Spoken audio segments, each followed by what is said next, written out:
Completely destroyed. Athletes fume over Olympics nightmare. Have you guys been following this? Winter Olympians have gone into meltdown, making complaints about the food, bitterly cold weather, and awful isolation rooms in China. Day 2 of the Games saw competitors and officials vent their frustration about the facilities and conditions they have been subjected to in Beijing. First, it was the Germans who made their feelings known about the lack of decent catering at the Alpine course near Yanqing. This followed the decision to cancel the Blue Ribbon men's downhill event on Sunday due to high winds and move it back to Monday instead. The German skiing coach said the catering is extremely questionable because really it's not catering at all. I'd have expected that the Olympic Committee would be capable of providing hot meals. There are no hot meals. There are no crisps, some nuts and chocolate, and nothing else. This shows a lack of focus on high-performance sport.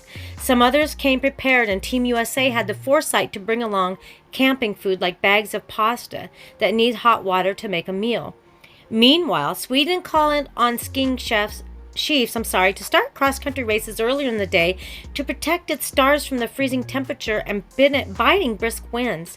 It has been about 20 degrees Celsius in the mountains of Zhangjiakou, some 200 km northwest of Beijing. Races are generally being held in the late afternoon to make it easy for European audiences to watch on TV. The Swedish star Frida Karlsson was on the verge of collapsing after finishing 5th in the 15 km skiathlon, prompting concerns. Sweden's team boss referenced International Ski Federation rules, which stop competition when temperatures are below 20 below, suggesting the wind chill factor needs to be accounted for too. We have the cold limits we have. There's not much to say about that. I do not know if they also measure the wind effect. If FIS say it's 17 below and it's windy and it's 35 below degree from wind chill, what do you do then? The women's skiathlon on Saturday at 4 p.m. and Frida Karlsson was completely destroyed by the cold. It's not good that the sprints start even later. We have talked in the team about making a request to race earlier during the day if possible. At the same time, I don't think it will be possible to change the time because of the Olympic schedule. Russia and Finland have also hit about the quarantine conditions for those who test positive to COVID. It is believed that more than 360 game participants, including 142 athletes and national staff, have tested positive upon arriving at Beijing Capital International Airport. Athletes who test positive but are not showing any symptoms go to a dedicated hotel for isolation. Anyone who has the symptoms will be immediately hospitalized. In both cases, they will be able to compete once they have tested negative on successive days.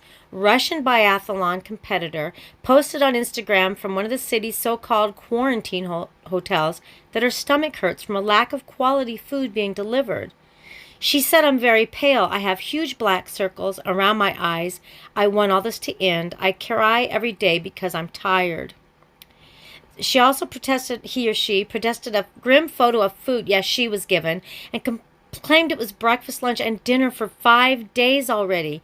She said she ate some of the pasta, but it was impossible to eat the rest, adding that my bones are sticking out because he has lost a lot of weight in Beijing.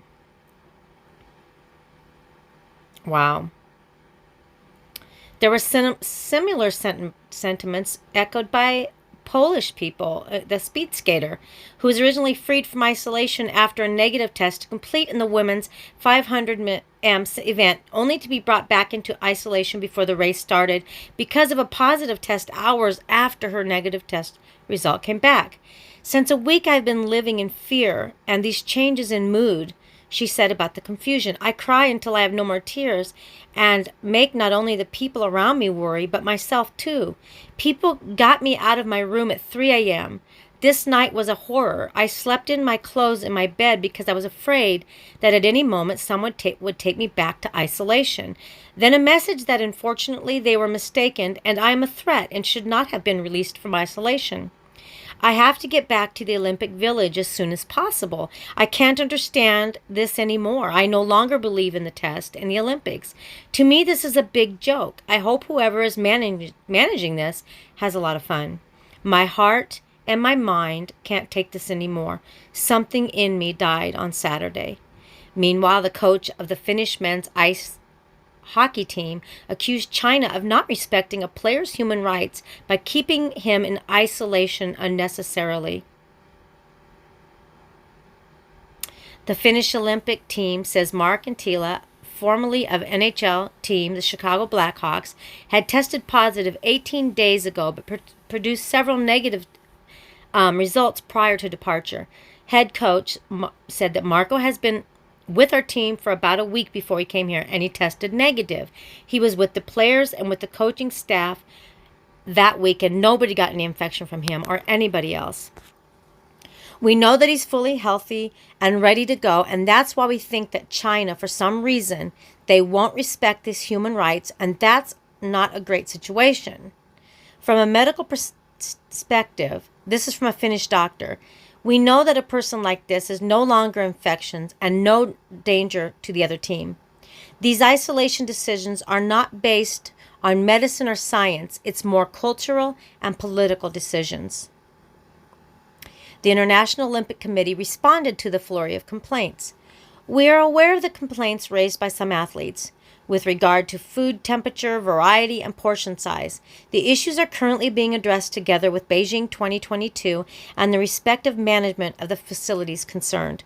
We feel for every athlete who cannot compete because of the infection. The protocols have been put in place to ensure safe Olympic Games for everyone. All the cases are managed in full accordance with the rules stated in the playbooks and in the adjustments which were made to the protocols. I tell you what, I'm telling you what, look at that tray of food. They are not getting enough food. They're not getting enough food. They're cold. They're being kept in isolated places, and, they want to get back to the village, where everybody is. So we need to be in prayer. If it were me and I don't care how big my dreams of the Olympics were, I would not be involved in the Olympics. I just wouldn't. That's my opinion. That's me. Weigh in below what you think, guys. Love you and have a great day. God bless you.